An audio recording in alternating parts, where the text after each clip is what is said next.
Meg, I am sorry for the dirty baby that I am going to bring you right now.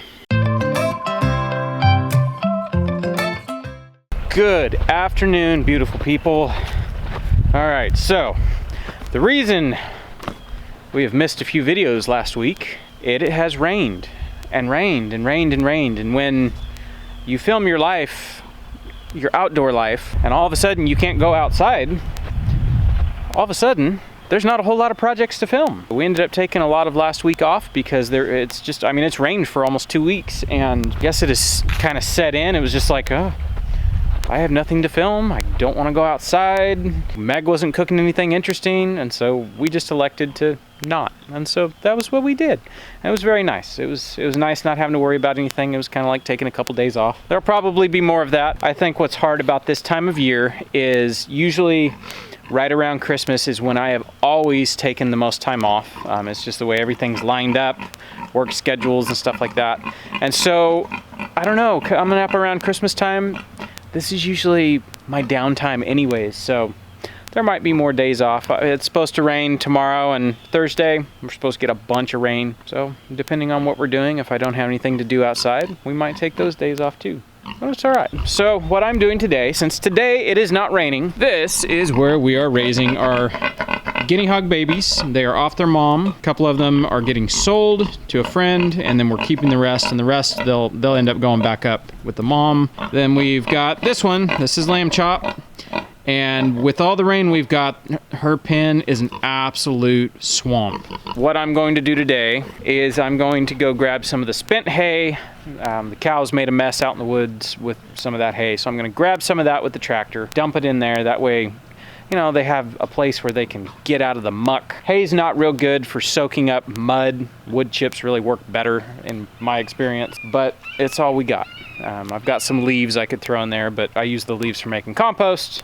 And the hay really takes a long time to break down in a compost pile, so I'm just gonna fast track it by putting it in there with the pigs. She'll be gone in January, so I'll only have one pen to deal with, and then, you know, of course, they're ready, so I could probably take the ones we're keeping off back up in the woods, and it'll all be good. Anyways, all that to say, there's my phone going off. That's my timer, my daily alarm to go salt the prosciutto. So I'm gonna go salt the prosciutto real quick and then get to work trying to dry up that pig pen a little bit. So we're almost at the end of our prosciutto curing. The salting period, you salt it for like the first week.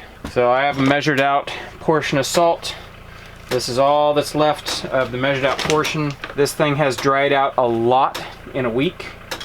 And that's good, and it smells good too. It smells really good.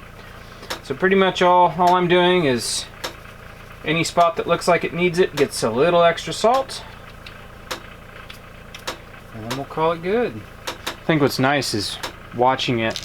Less and less moisture is coming out of this big old ham. So we're almost there. All right, let's go tractor.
One pig is scared to death of the tractor. Not even gonna come over here while it's over here. And these ones, they don't even care. They're like, oh, it's the snack machine. They're straight up eating it. One animal's spoiled hay is another animal's delicious snack. It's well seasoned with manure. So when I first put them in here, about every night I would come out here, and we had some really cold nights when I first put them out here. And so I'd bring them an armload of, you know, spent hay from the cow, toss it over there in their little house so they have some bedding. Well, I noticed after I did that, maybe like 3 or 4 days, I noticed I started coming out in the morning and the hay was almost gone. It was like, how did they work that much hay into the dirt?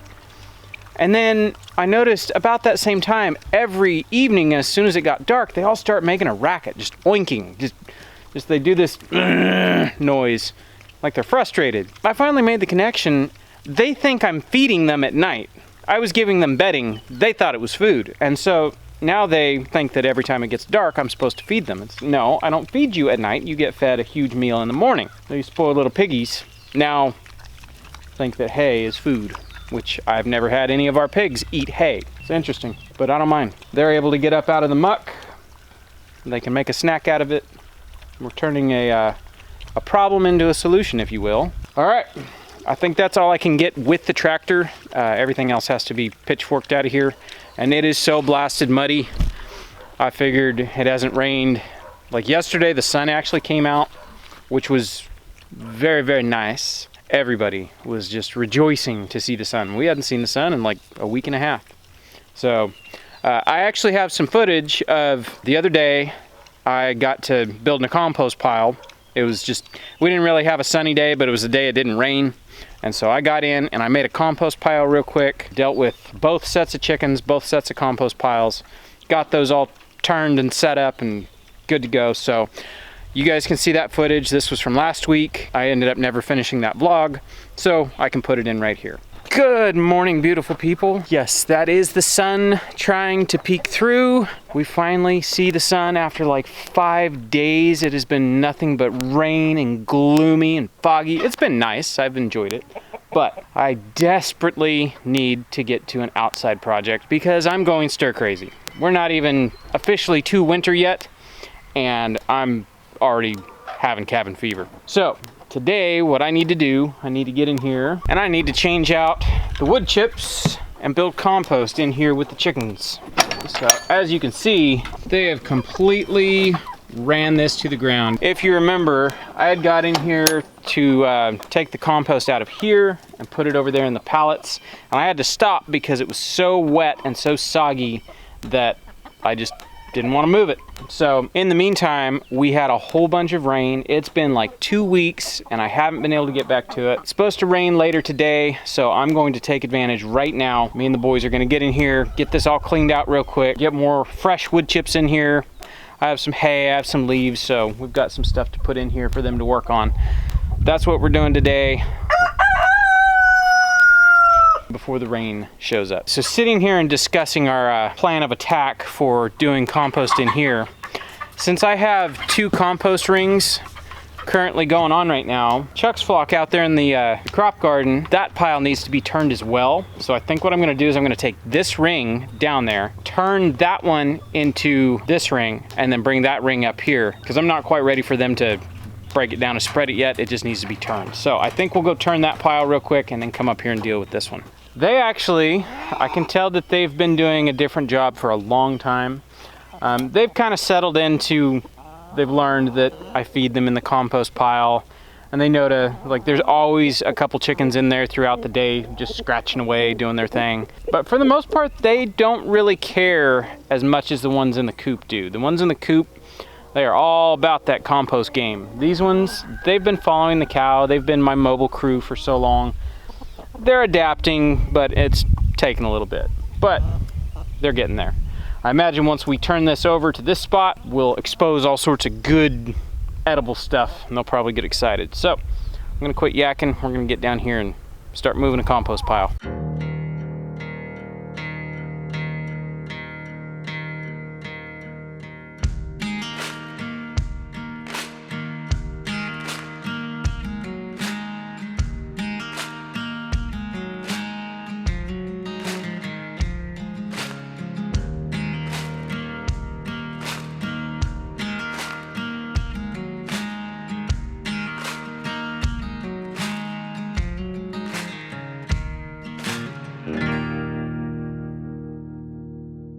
And that only took like 10 minutes.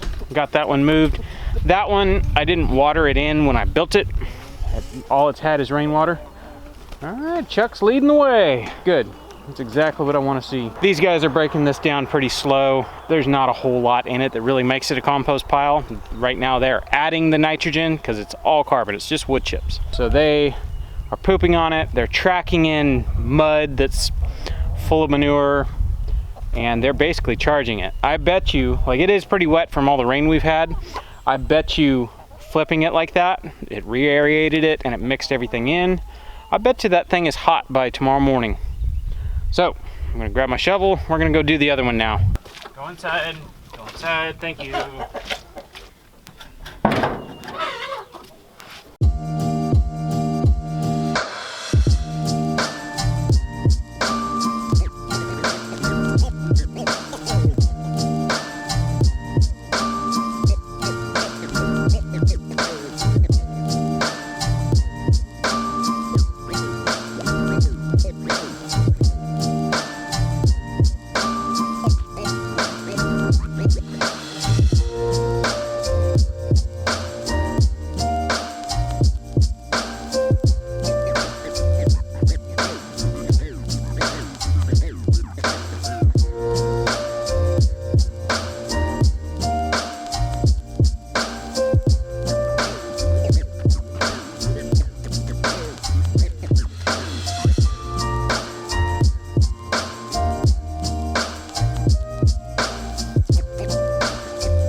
All right, we have a new compost pile built. I'm experimenting. We're supposed to get a lot of rain in the next like week or so. I just left these wood chips dry, and they're not dry, sitting there getting rained on. The very bottom of the pile had some dry wood chips, but for the most part it was all damp. So usually in here, the agitation of the chickens just stepping and walking and scratching, they just churn it up and it can become quite nasty, like it was. We are going to see if this will actually work like a carbonaceous diaper and soak up some of the smell, some of the muck, make it a lot healthier for them, a lot more pleasant for them, and a lot more pleasant when I have to get in here and feed them. All right, let me step out. You can let them out. Just take that piece of sheet metal and put it back in the corner where it was. All right, release the chickens. I think they're all too upset now. Well, first brave soul, second brave soul. All right, they approve.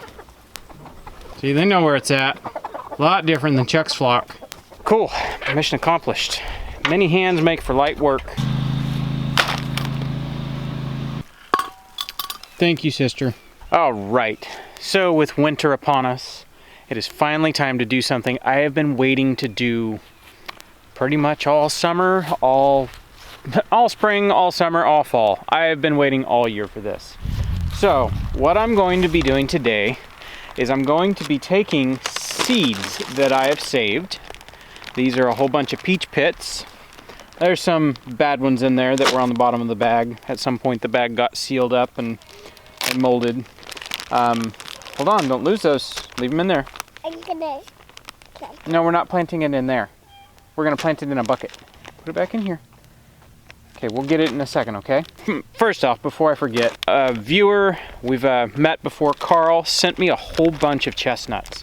I guess these are his chestnuts, a whole bunch of Chinese chestnuts. I've got various chestnuts that people have given me. I've harvested myself. My friend Nate, when we were up at his place, he's got a whole bunch of chestnut trees lining his driveway. So they were currently dropping when we were up there, and so me and the boys filled our pockets with chestnuts. We've got what we didn't eat. I've got some assorted seeds that we've picked up here and there. I've got, here's a European chestnut. I'm gonna plant those. I've got some buckeye. These are actually poisonous, But there's other things you can do with buckeye. A couple black walnuts, a couple pecans, just random stuff. I've got some hickory nuts from a tree that's down the street from me. Just all sorts of seeds I've been saving. So I'm gonna do the method since most of these seeds need to stratify, which there are some seeds that the stratification process is really, it's a natural process. A lot of these seeds need to overwinter. If you think about it, the fruit would fall out of the tree, it would land on the ground, get covered up with leaves in the fall, and then cold temperatures would come in and tell that seed that it is time to start growing. And then in the spring, when it warms up, that seed is going to start growing and you're gonna have a little seedling. So what we're doing right now is we're going to do that stratification process by, I have a bucket of sand.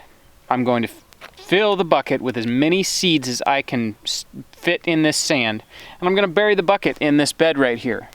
I'm probably gonna need another bucket because all said and done, I have a lot of seeds that I've saved all year.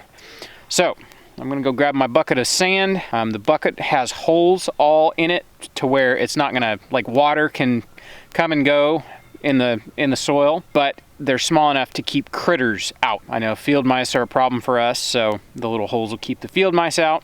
In theory, I mean, I suppose a really determined mouse could get in. All right, before she plants all of my seeds without me, let me get started. Okay, hold on. We're not planting them in the bed, we're planting them in a bucket. You see that blue bucket? That's what we're gonna plant in. So I'm gonna go get that and then we can plant in it, okay?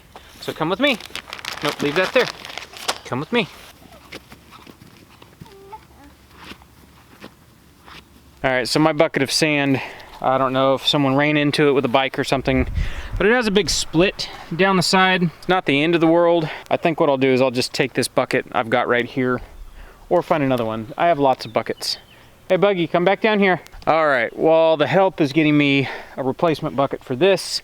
I have to have a lid for it. Even though I'm burying it mostly all the way in the ground, I have to have a lid on it to keep, you know, critters out of it. And this one is set up for a gamma lid. I don't want to destroy that bucket. So we have plenty of buckets. It's just finding the right one. Finding one that's crusty enough to deserve getting buried in the ground. Hi cat, you found me.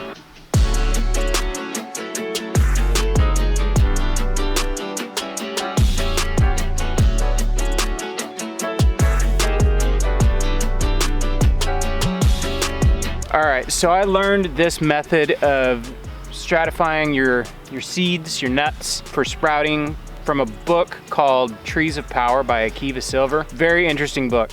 I highly recommend it. Is it a heavy bucket? It is a heavy bucket. In the spring, I'll start checking these buckets. I'm gonna just stick them in the dirt in this bed since we won't be growing anything over winter. And then when it starts warming up, when these start sprouting, I'll just pull them out and then we can plant in this bed.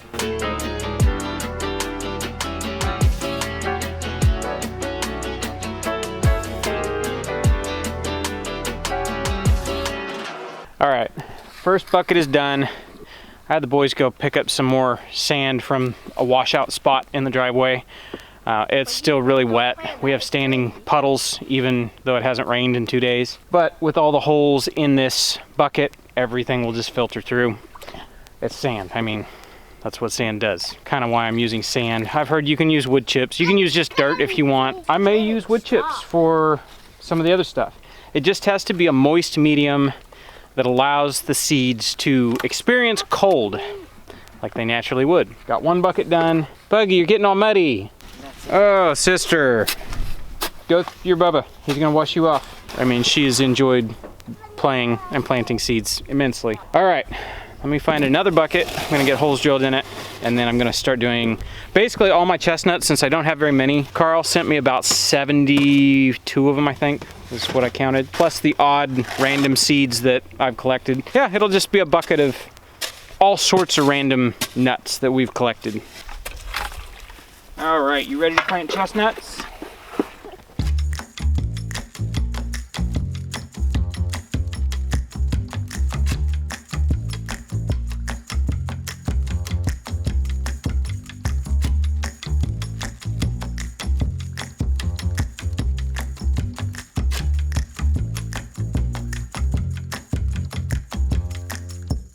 All right, the only thing left is to actually bury the buckets. I'm gonna make sure the lids are on real good. The reason I'm not burying these right now is because that sand was really, really wet. You guys probably saw that right before I put the lid on. Water just like coming to the top. As they were sitting here, the holes in the bottom were starting to ooze water, so I'm sure they'll drain. But I'm gonna put the lids on, I'm gonna leave them right here, and I'm gonna come check them later. And if it looks like that sand is just gonna stay sloppy wet like that, then I'll just scratch this whole thing, pull them out, and I'll either go buy some sand or I got wood chips, so I could use wood chips. I just don't want those seeds sitting in water. It'll make them mold. I think they'll be fine. I'm pretty sure that sand will continue to drain, but I'm just gonna check them before I like really put a lid on this. So there you go. That's a way to get your seeds stratified, and it's right up here in the middle of everything, so I can check these on a pretty regular basis once it starts warming up, you know, March, something like that. And once I can dig down there and I find little sprouted seeds, then I know it's go time, and I'll pull them all up, and I'll either make an air prune bed or I'll just pot everything. Although that many seeds, I don't think I have enough pots. What? Meg, I am sorry for the dirty baby that I am going to bring you right now. She is a muddy mess and she is happy as a clam. You ready to go inside? No, you're not ready to go inside? Careful. What are you doing? You're gonna step on that. Oh yeah, all kinds of muddy. All right, with that said, I'm gonna wrap it up right here. It's been a very busy season of life. I figured this December things would slow down, and I think we've been busier this month than we usually are. With all that said, hope you guys enjoyed it. I'll catch you on the next one.